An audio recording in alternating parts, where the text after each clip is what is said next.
Welcome back to the video. So I'm John, this is my channel, and in today's video I'm going to be fitting gravity upper camber arms on the BMW E92.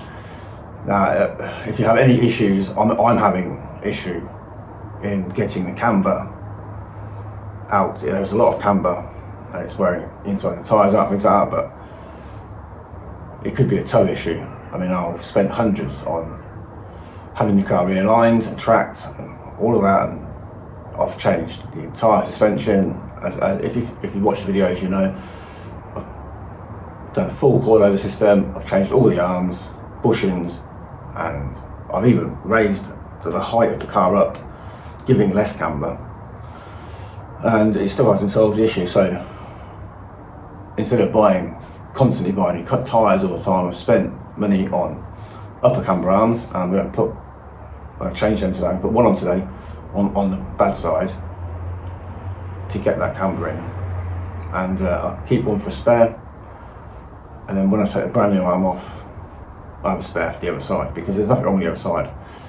Now if I do want to slam the car in the rear, then I'll fit both camber arms, because you will need that extra adjustment to keep the wheels straight, unless you love the look of the camber, which I do, but I don't want to keep every 6 to 8 months, every year buying tyres. I like a good quality tyre, and at 350 quid a pop, no,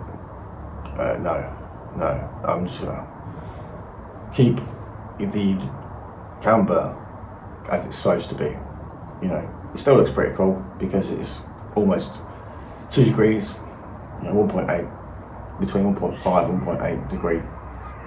They're not straight. So that's what we're doing today.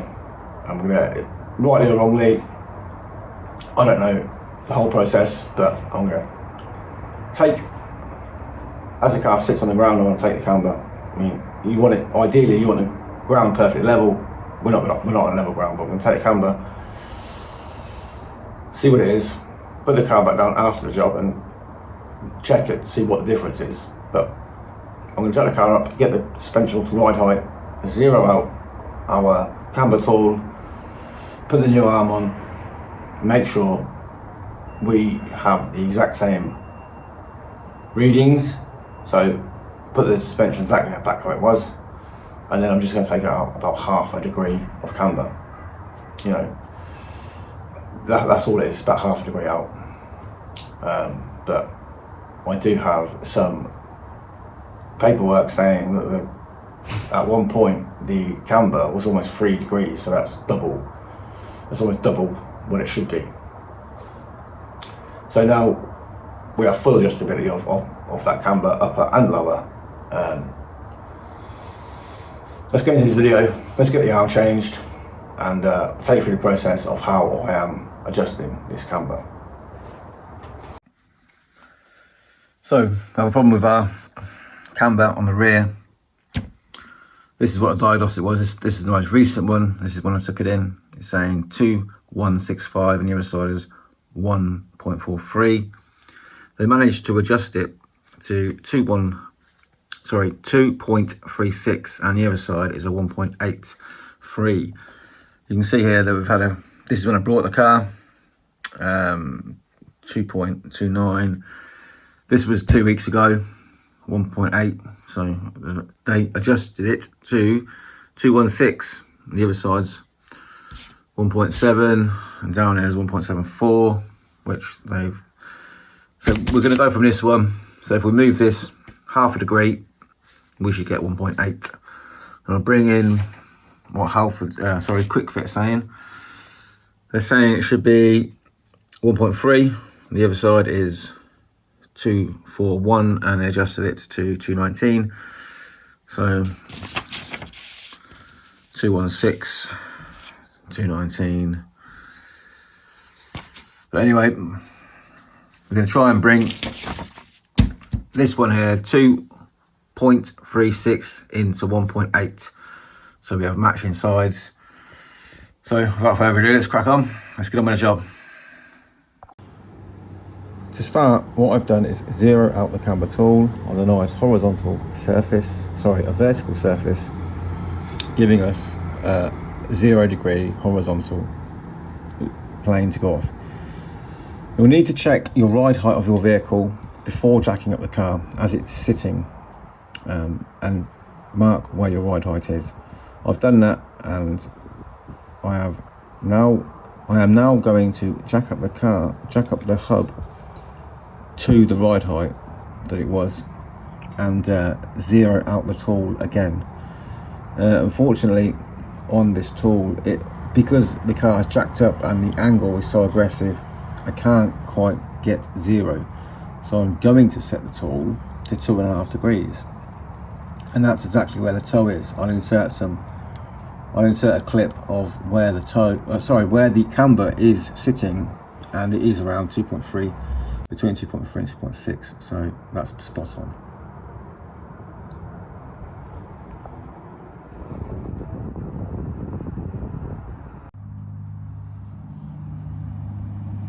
On to removing the arm itself now. So this is the standard arm, there's no adjustability in this arm. On the rear, closest into the car, is just a nut and bolt. The torque wrench settings is 100 Newton meters, and on the side of the hub it is just a bolt.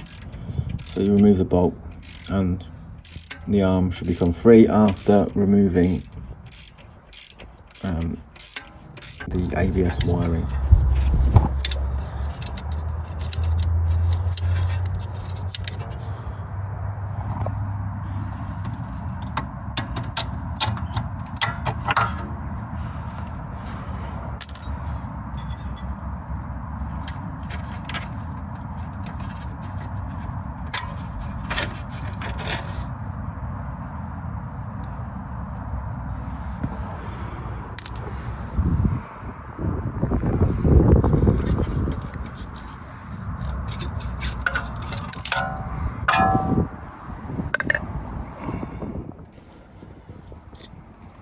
I'm now taking the new adjustable arm and I'm going to roughly match it with our old arm. Our old arm is only 2 months old, so it's new, but I'm going to roughly align it, adjust it to the arm, and then put it on the car, tighten the bolts. What I'm going to do is copper grease everything, the nuts before it goes on, just so it doesn't seize up. And then I'm going to get it on the car.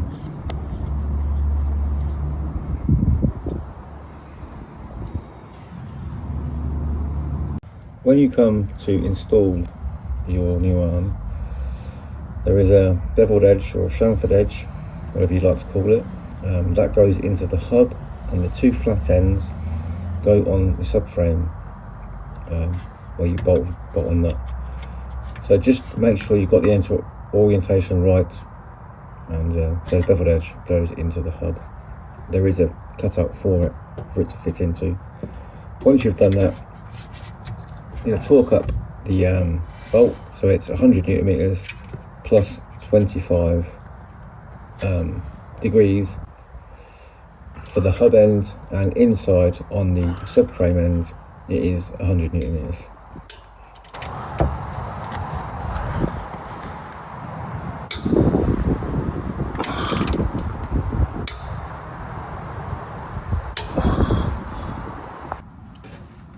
It's very difficult to get a torque wrench in here, so I'm just going to tighten it up with a ratchet spanner. For a bit of extra leverage, I'm going to hook a ring end onto it and just go quite tight, go as tight as up there, and that should be okay.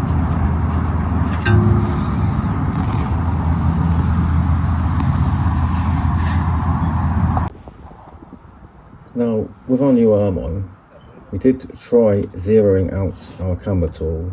We couldn't quite do that because of the aggressive angle of the car. This is jacked up.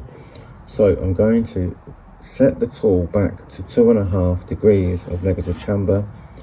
That's where I set it on the old arm with the car jacked up at ride height, and on the old arm. So I'm going to set the new arm to the exact same camber, and then I'm going to take out 1 degree of camber, drop the car down and see where we're at to see if it's made any difference.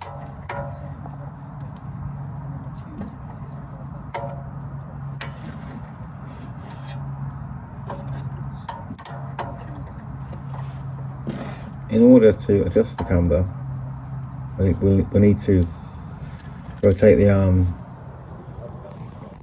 So I'm going to rotate the arm, adjust the camber, and then tighten everything up and drop the car back down,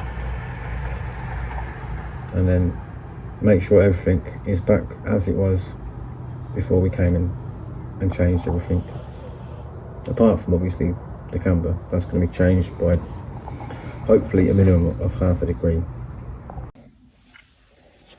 So I have rotated our new adjustable camber arm, and I've taken out about 1 degree of camber. So our camber gauge is now saying about 1.5, which is spot on really, but we don't really know where everything is in relation to the ground. But we know that we've taken out a degree of camber. So I'm going to get everything buttoned back up now, drop it down and see where we're at.